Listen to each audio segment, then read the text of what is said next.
లక్షలాది మందికి మన తెలుగు మ్యాట్రిమోనీ ద్వారా వివాహాలు జరిగాయి. తెలుగు వారి #1 చాయిస్ తెలుగు మ్యాట్రిమోనీ. వరుస పర్యటనలతో స్పీడ్ పెంచారు వైసీపీ అధినేత జగన్. పొదిలిలో పొగాకు రైతుల పోరుబాట సక్సెస్తో రైతుల కోసం మరో టూర్కు సిద్ధమయ్యారు. వచ్చే వారం చిత్తూరు జిల్లాలో మామిడి రైతుల పరామర్శకు వెళ్లనున్నారు జగన్. పల్నాడు జిల్లాలో వైసీపీ నేత కుటుంబ పరామర్శకు వెళ్లిన జగన్కు అడుగడుగునా నీరాజనాలు పలికారు జనం.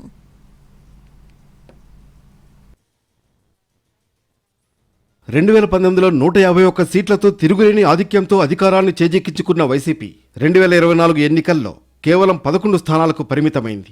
టీడీపీ, జనసేన, బీజేపీ కూటమి 164 సీట్లతో ఘన విజయం సాధించింది. వైసీపీ పని అయిపోయిందని అందరూ భావించారు.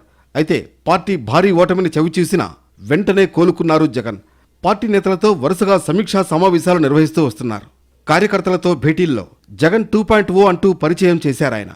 మరోసారి పాదయాత్ర ఉంటుందని కేడర్కు సంకేతాలిచ్చారు జగన్.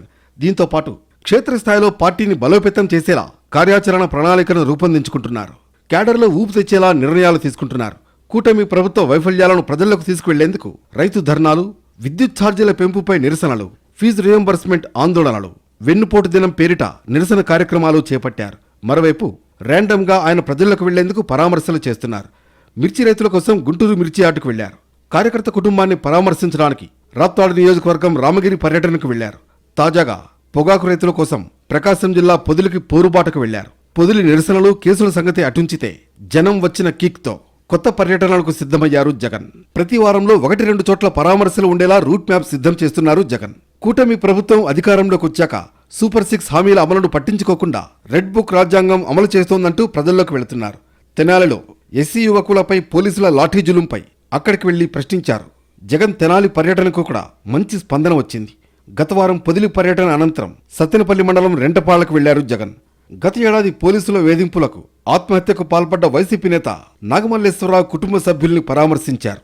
గ్రామంలో ఏర్పాటు చేసిన నాగమల్లేశ్వరరావు విగ్రహాన్ని కూడా ఆవిష్కరించారు జగన్. అయితే జగన్ పర్యటనకు పోలీసుల ఆంక్షల సందర్భంగా భారీగా తరలివచ్చారు వైసీపీ కార్యకర్తలు.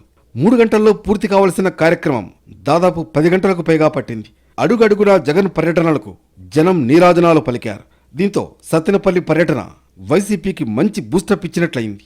ఈ నేపథ్యంలో జగన్ 2.0 లోడింగ్ అన్నట్లుగా కార్యకర్తలను పరామర్శిస్తూనే రైతుల కోసం పోరుబాట పట్టనున్నారు జగన్. రైతుల సమస్యలపై దృష్టి సారించిన జగన్ ఇప్పటికే మిర్చి, పొగాకు రైతుల గిట్టుబాటు ధరల కోసం ప్రభుత్వంపై ఒత్తిడి తెచ్చే ప్రయత్నం చేశారు. గుంటూరు మిర్చి యార్డ్, పొదిలి పొగాకు బోర్డు వద్దకు వెళ్లి రైతుల్ని పరామర్శించారు మాజీ సీఎం. వచ్చే వారం గిట్టుబాటు ధరలు లేక రోడ్డెక్కుతున్న మామిడి రైతుల కోసం చిత్తూరు జిల్లా పర్యటనకు సిద్ధమవుతున్నారు జగన్. బంగారుపాలెం మండలం మార్కెట్ యార్డుకు వెళ్లి రైతులను పరామర్శించనున్నారు. మామిడి రైతుల తరఫున ప్రభుత్వంపై ఒత్తిడి తెచ్చే ప్రయత్నం చేయనున్నారు జగన్. ఇప్పటికే గుంటూరు మిర్చి యార్డ్, పొదిలి పొగాకు బోర్డు వద్ద రైతు పరామర్శలకు మంచి స్పందన రావడంతో చిత్తూరు జిల్లా మామిడి రైతుల పరామర్శకు కూడా మంచి స్పందన వస్తుందని భావిస్తున్నాయి వైసీపీ శ్రేణులు. మొత్తం మీద వరుస పర్యటనలతో పార్టీని ట్రాక్లోకి తీసుకొచ్చిన జగన్ పర్యటనలతో మంచి జోష్లోకి వచ్చారు.